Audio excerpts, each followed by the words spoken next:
After a resounding victory in 1828, Andrew Jackson became president. And Andrew Jackson was a complicated man and had many contradictions. He had little formal education, but he was really eloquent in his public statements. He was a self-proclaimed champion of the common man, but he excluded Indians and African Americans from any type of political activity. He rose from modest beginnings on the frontier and then became one of the richest men in Tennessee. And he had a huge suspicion of banks and paper money and shared the fears of a lot of Americans that the market revolution was a source of moral decay rather than progress. He was also a strong nationalist and believed that the states, not Washington, D.C., should be the focal point for government activity. And he opposed federal efforts to shape the economy or interfere in individuals' private lives. And by the time Jackson became president, politics were little more than a series of political contests, right? It's a spectacle, a form of mass entertainment, a major part of Americans' daily lives. Politicians were popular heroes that had a huge following and popular nicknames, like Jackson was called Old Hickory, Clay was called Harry of the West, and Van Buren called the Little Magician. And indeed, these party machines that were headed by professional politicians reached into every neighborhood, especially in cities. And these machines provided benefits like jobs and ensured that voters went to the polls on Election Day to support the machine. Party functionaries were rewarded with political offices. Jackson introduced this principle into office. It was called the spoils system, where you made loyalty to the party the main qualification for jobs available in the government, like postmaster and customs officials. Also, large national conventions where state leaders gathered to work on a platform were the ones that now chose the national candidates, and newspapers played a bigger and bigger role in these politics. But there's more to party politics than just spectacle and organization. And Jackson's politics revolved around issues that were brought about by the market revolution and the tension between national and sectional loyalties. The central elements of political debate in the Jacksonian era were the banks, tariffs, currency, internal improvements, and the balance of power between national and local authority. Democrats, the party of Jackson, tended to be alarmed by the big gap that was happening between social classes, and they believed the government should really be adopting a hands-off attitude towards the economy and not awarding any special favors to economic interests. If the national government removed itself from the economy, then ordinary Americans could test their own abilities in fair competition in the market. With these stances, the Democratic Party attracted entrepreneurs who resented government aid to established businessmen and large numbers of farmers and city working men that were suspicious of these new big businesses.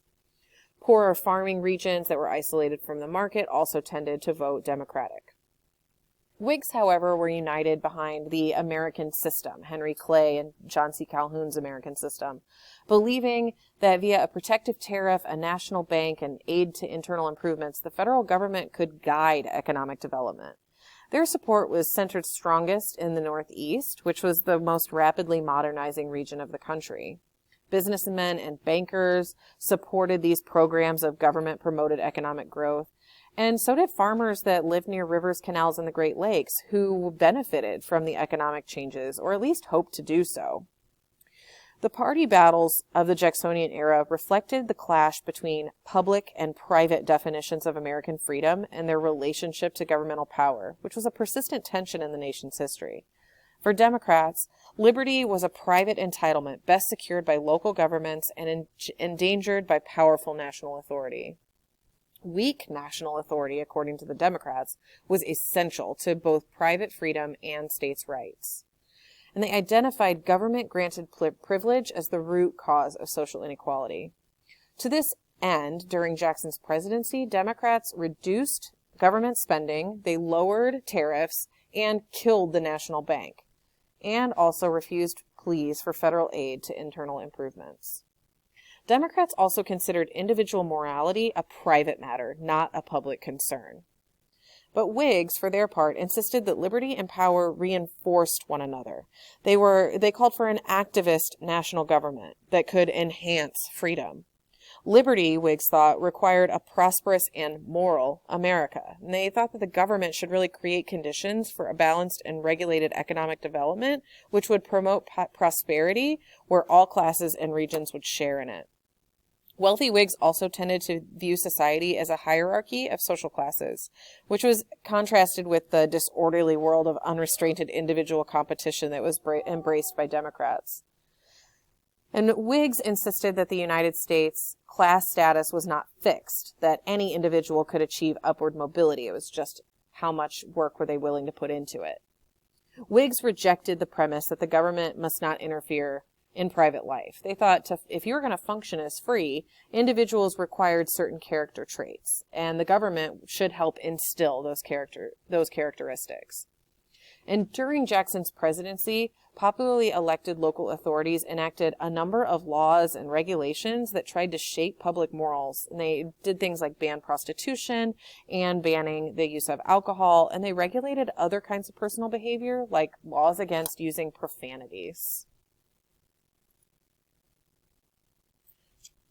Despite his commitment to states' rights, Jackson's first term was actually dominated by a battle to uphold the supremacy of federal over state law. The Tariff of 1828, which raised taxes on imported goods made of wool as well as on raw materials like iron, had created a lot of opposition in the South, and nowhere more than in South Carolina, where they called it the Tariff of Abominations. In South Carolina, the leaders no longer believed that it was possible to compete with the North in industrial development. And so they insisted that the tariff on imported goods raise the prices paid by Southern consumers to benefit the North.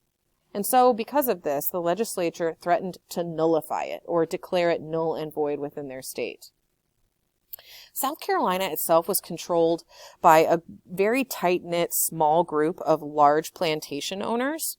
And behind their economic complaints against the tariff was really the conviction that the federal government needed to be weakened, or someday it might take action against slavery.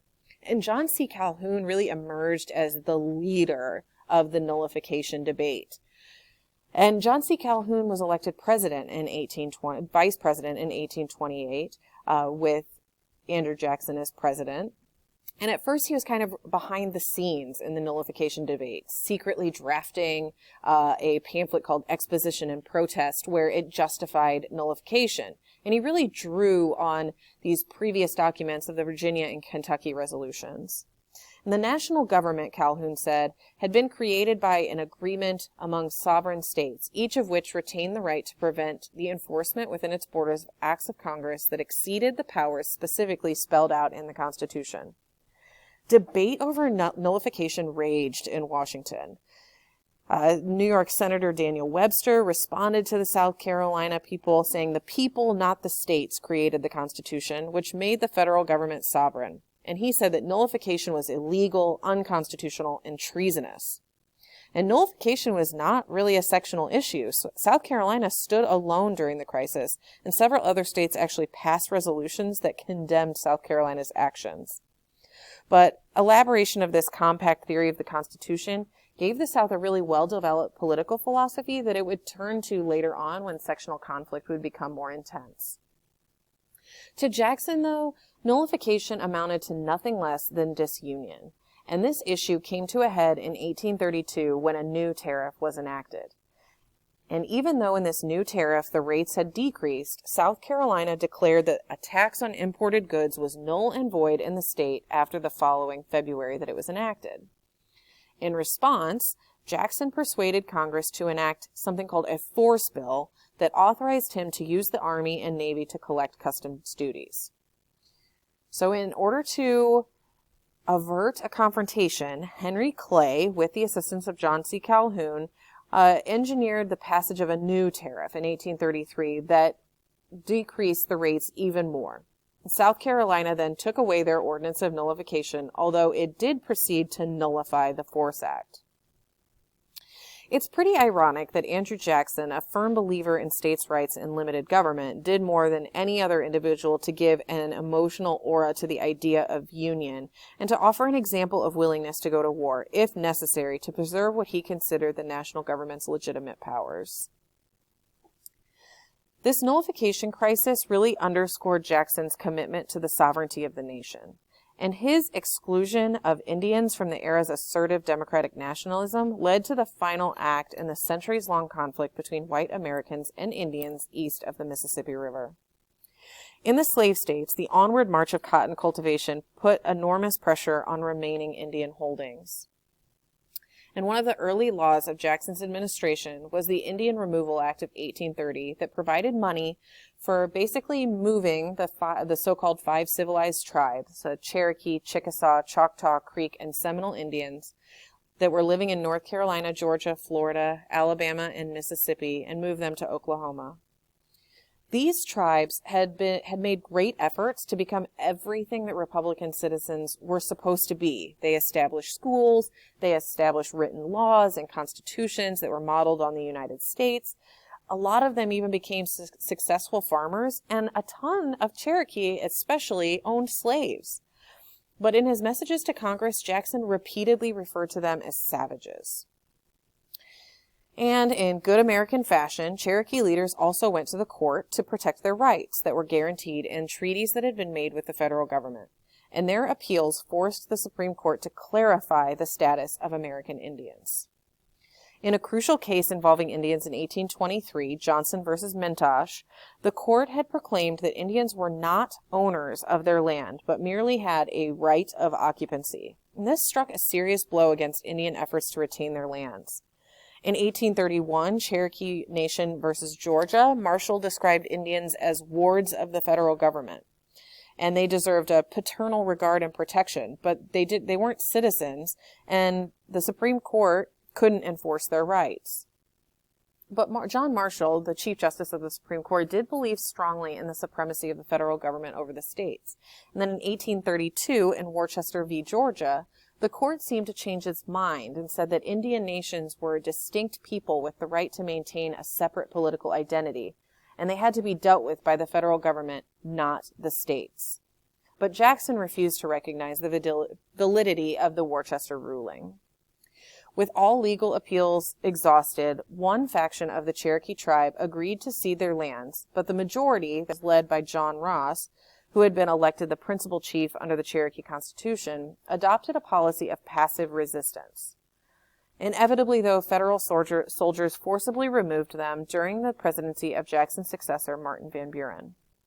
At least 1/4 of the people removed died during the winter of 1838 and 1839 on the Trail of Tears, as the removal route from Georgia to the area of present-day Oklahoma came to be called. During the 1830s, most of the other southern tribes bowed to the inevitable and departed peacefully. But the Seminoles of Florida resisted, and a small number of Seminoles actually managed to remain in Florida, a tiny remnant of the once sizable Indian population east of the Mississippi River.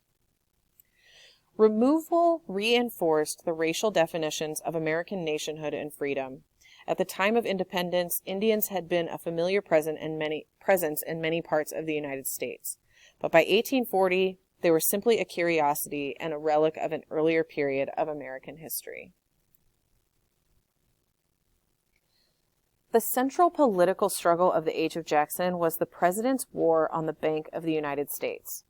The expansion of banking helped to finance the nation's economic development, but a lot of Americans, including Jackson, distrusted bankers as non-producers who didn't really contribute anything to the nation's wealth, but they profited from the labor of others. The tendency of banks to overissue paper money, whose deterioration in value reduced the real income of wage earners, tended to reinforce this conviction. Jackson himself had long believed that hard money, gold and silver, was the only honest currency. At the time of Jackson's presidency, the head of the bank was a man named Nicholas Biddle from Pennsylvania, and he effectively used the institution's power to curb the overissuing of money by local banks and created a stable currency throughout the nation. But he was as strong-willed as Jackson and as unwilling to back down in a fight. But the Democrats under Jackson wondered whether any institution should possess as much power as the bank, and they thought that it had an illegitimate union of political authority, and it was entrenched in economic privilege. And the issue of the bank's future came to a head in 1832, even though the institution's charter wasn't set to expire until 1836. But Nicholas Biddle's allies persuaded Congress to approve a bill that extended it for another 20 years. When Jackson saw them trying to do this 4 years before the end of the charter, he thought that this was a form of blackmail, that if he didn't sign the bill, then the bank would use its considerable resources to oppose his reelection. And so, he vetoed the bank. Jackson's veto message basically said that it was unacceptable for Congress to create a source of concentration of power and economic privilege that was unaccountable to the people. And Jackson presented himself here as the defender of these humble Americans. But the bank war in general reflected how Jackson enhanced the power of the presidency by proclaiming himself the symbolic representative of all the people. He was really the first president to use the veto power as a weapon, and the first to really appeal directly to the public for political support over the head of Congress. Whigs hated this move and denounced him for usurping the power of the legislature. They insisted that Congress, not the president, represented the will of the people, and the veto power should only be used in extraordinary circumstances. But Jackson's effective appeal to popular sentiments helped him win sweeping re-election victory in 1832 over the Whig candidate Henry Clay. His victory ensured the death of the Bank of the United States. But what was going to take the bank's place? To Jackson, it would be state bankers. And not content for the charter of the Bank of the United States to expire in 1836, Jackson authorized the removal of federal funds from its vault and their deposit in local banks that came to be known as pet banks. Now, without the government deposits, the Bank of the United States lost its ability to regulate the activities of these state banks, and they issued more and more paper money, partly to help finance the rapid expansion of industrial development in New England, agriculture in the Southwest, and internal improvements in many, many states. Due to this, prices rose dramatically, and even though wages also increased, it didn't really keep pace. So workers' real wages, the actual value of their pay, declined. Speculators took part in to buy raising land prices, using paper money, buying up huge blocks of public land, which they resold to farmers or Eastern purchasers in these non-existent Western towns. States projected tens of millions of dollars in internal improvements. And with all this speculation happening, it was inevitable that this speculative boom would collapse. The government sold 20 million acres of federal land in 1836, which was 10 times the amount sold in 1830, and nearly all of it was paid for in paper money that was often of questionable value. In July of 1836, the Jackson administration issued something called the Specie Circular, where basically they said that they would only accept gold and silver as payment for public land. At the same time, the Bank of England, that was really suspicious about the value of American banknotes, demanded that American merchants pay their creditors in London in gold or silver. Then, an economic downturn in Britain deepened their demand for American cotton, the country's major export. Taken together, these events triggered an economic collapse in the United States, which was called the Panic of 1837, that was followed by a depression that lasted until 1843.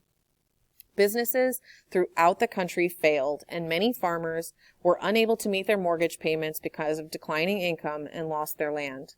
Tens of thousands of urban workers saw their jobs disappear, and the states started to default on their debts. The president that was forced to deal with the depression was Martin Van Buren, who had been elected in 1836. Under Van Buren, the hard money anti-bank wing of the Democratic Party came to power. And Van Buren announced his intention to remove federal funds from the pet banks and hold them in the Treasury Department in Washington that would become known as the Independent Treasury. The Independent Treasury idea split the Democratic Party.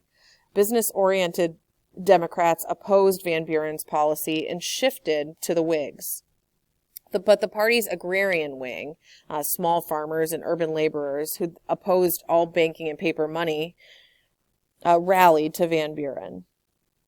But despite his reputation as a political magician, Van Buren found that without Jackson's personal popularity, he really couldn't hold the Democratic coalition together. And he also discovered in 1840 that the Whigs had figured out his political techniques that gave Jackson and himself a rise to power. The Whigs abandoned their most prominent leader, Henry Clay, and in 1840 nominated William Henry Harrison, whose main claim to fame was military success against the British and Indians during the War of 1812. And the party nominated Harrison without a platform. They just promoted him as the log cabin candidate, the champion of the common man, taking a place straight out of Van Buren and Jackson's playbook. The Whigs also denounced Van Buren as an aristocrat who had squandered all of the people of the United States' hard-earned money on expensive furniture, china, and gold spoons in the White House. Harrison's running mate was John Tyler, a states' rights Democrat from Virginia. And on almost every single issue of political significance, Tyler held views totally opposed to those of other Whigs. But party leaders hoped that having Tyler on the ticket would expand their base in the South. Voter turnout turned to 80% in this election, and it stayed at those levels for the rest of the 1800s, and Harrison won a sweeping victory. But this success of the Whigs was incredibly short-lived. Immediately after taking office, Harrison contracted pneumonia after giving an hours-long inauguration speech without a coat on out in the cold, and he died a month later. And that means that John Tyler succeeded him. When the Whig majority in Congress tried to enact the American system into law, Tyler vetoed almost every single measure, including a new national bank and a higher tariff. Because of this, Tyler's 4 years in office were nearly devoid of any accomplishments. Tyler's lack of success showed that political parties had become central to American government. Without a party behind him, a president could not govern.